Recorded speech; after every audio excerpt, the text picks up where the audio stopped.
good day. It's Friday the 13th, but I don't think it's much of a nightmare. It's actually a pretty good day.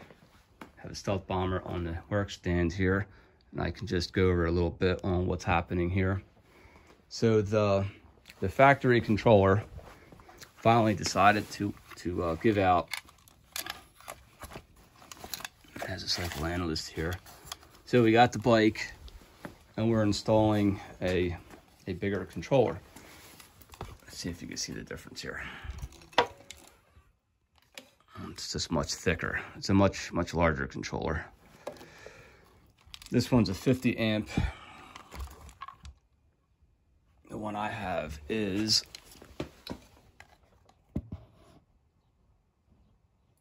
it's a 72 volt 80 amp controller. Also got a monster Crystal Light motor. I had no idea Crystal Light had motors that big, but mad props to Stealth for using that. They have the gearbox, which is absolutely amazing. The shifter is up here. Okay, so I did a new throttle. I did a kill switch because the Magura brake levers, you know, sometimes they don't give you good wires for the brake cutoff and they break, whatever. I just prefer a thumb switch, and any type of kill switch is good. That'll activate the kill switch. This is the regen button. The controller does have regen, even though I don't like to use it. He has quad piston brakes. He shouldn't need regen. Did a brand new switch here, key switch. 3-speed. This is the multimeter, so when he turns the bike on, it's the indicator light. I had the charger here. We're fishing the wires through the holes here. I had to drill a new hole so the wires reach in there. All right, so fishing these wires through one at a time, it fits with minimal drilling, because drilling these steel frames is hard. Big monster shocks, got the RST forks. It's a really good looking bike. That's a charger port. What I'm gonna do is I'm gonna wire the multimeter. The negative goes to the charger, and the key on off switch is just going to be that's the on off switch, the key switch. It's going to be a B plus loop. Even though it's black and red, it's two red wires are going to go to the controller. It's going to be a hot wire going to the start wire. And then the voltmeter will be wired into the key. So when you turn the key, the multimeter comes on and tells you how many volts he has. There's a new hole I drilled. So now these wires here, I decided to use the stock connectors. I cut them off the old controller, didn't work.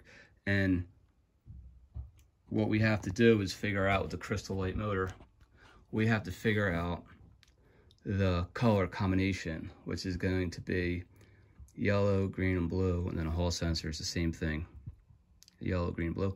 So according to one of the websites that I found known colors to work, the green goes to the green, but then on these connectors here, I'm gonna switch to blue and the yellow. Same thing with the hall sensors, blue to the yellow. And I'm pretty sure it'll work out. If it doesn't work, I'll leave a comment about it. But pretty sure this bike's getting done now. It's getting a big battery, a 72 volt, 30 amp hour LiPo battery. It's gonna be a high discharge rate, and it should be a lot of fun, the new controller. The new controller is 80 amps continuous, and the phase amps is, I think it's, I forget, I think it's about 300 phase amps, or maybe it's 240, or something like that. It's a nice size controller. I'll have to look that up. Sorry for the long pause. But anyway, there's our wires. I'll keep you guys updated. We'll do the throttle, my 3-speed switch, the throttle. It's all labeled on here. That's for the brake switch, for the kill switch up here. And this is the throttle wire. Gonna make the ends for that. Have my little kit. Have my stool, because it's hard, you know. And we also have the bike strapped up there. All right, Stealth Bomber.